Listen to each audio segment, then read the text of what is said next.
kesempatan kali ini tuh aku mau bahas buku dengan judul Funichuni Funichula.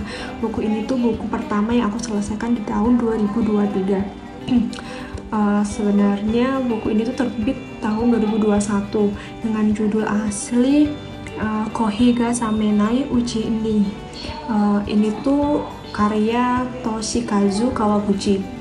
Nah, jadi aku beli ini tuh karena aku pengen novel yang ringan tapi nggak klise. Nah, jadi aku beli ini. Jadi buku ini tuh atau novel ini tuh bercerita tentang sebuah kafe yang ada di Tokyo namanya Funichula yang bisa bawa pengunjungnya untuk kembali ke masa lalu atau time travel gitu. Tapi untuk kembali ke masa lalu banyak syarat yang rumit yang harus dipatuhi oleh pengunjung itu.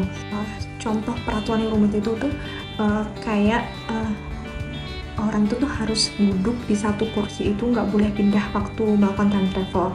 Terus orang itu yang melakukan time travel tidak bisa menemui orang yang belum pernah mengunjungi Funichula. Habis itu mereka tidak bisa merubah kenyataan di masa kini, dan mereka harus menghabiskan kopi itu sebelum itu dingin. Dengan peraturan yang super duper mega rumit itu, kayak banyak yang nggak mau kembali ke masa lalu gitu. Buat apa juga ya kembali ke masa lalu tapi nggak bisa mengubah kenyataan di masa kini. Tapi sebagian orang tuh ada yang melakukan itu hanya untuk bertemu dengan seseorang atau melakukan sesuatu. Nah, yang menarik tuh di sini dari cerita di buku ini tuh yang bikin menarik tuh ini. Jadi orang-orang itu apa sih alasannya gitu mau melakukan time travel yang padahal kayaknya useless, ya nggak sih? Ngapain kembali ke masa lalu tapi nggak bisa mengubah kenyataan di masa kini? Dalam buku ini dibagi ke dalam 4 cerita yang berbeda, yaitu bab 1 kekasih, bab 2 suami istri, bab 3 kakak adik, bab 4 ibu dan anak. Setiap tokoh dalam setiap babnya itu memiliki kisah dan konfliknya masing-masing sehingga mereka tuh mau dealing with peraturan yang super duper mega rumit tadi untuk menuju ke masa lalu yang mereka inginkan.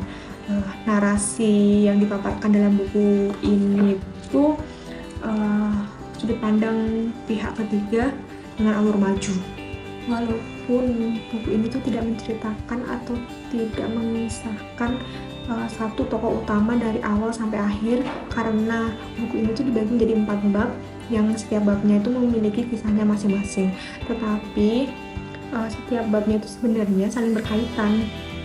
Setiap kisah dan tokoh yang ada di buku ini tuh memiliki pesan yang berbeda-beda sekaligus menyentuh yang akan menjawab pertanyaan kayak yang ada di belakang buku.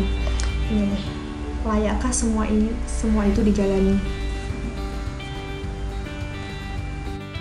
Oke, tadi kan review singkat tentang buku atau novel ini. Sekarang tuh kesan aku tentang novel ini. Oke, first thing first tuh jelas ya, covernya tuh terlihat adem sekaligus sangat perasaan asli gitu.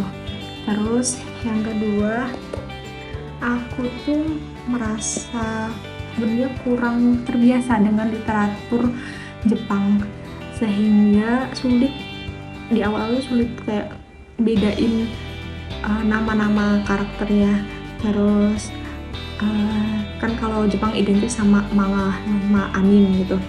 Jadi aku tuh kalau baca ini kadang-kadang tuh bayangin tokoh-tokohnya tuh adalah tokoh-tokoh anime gitu. Contohnya ada tokoh namanya Kazu. Nah, dia tuh karakternya dingin gitu. Jadi aku tuh bayangin tokoh anime yang karakternya dingin, cringe gitu.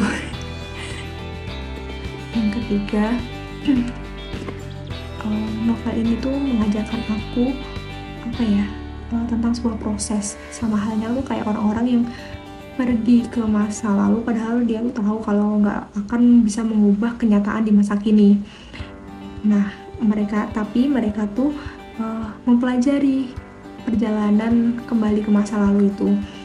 Terus dari perjalanan itu mereka tuh dapat mengubah sudut pandang mereka dalam menyikapi hal di masa kini. bahwa dalam menjalani sesuatu bukan hanya hasil yang kita utamakan, melainkan juga proses di dalamnya serta segala hal yang kita dapat saat menjalani proses itu.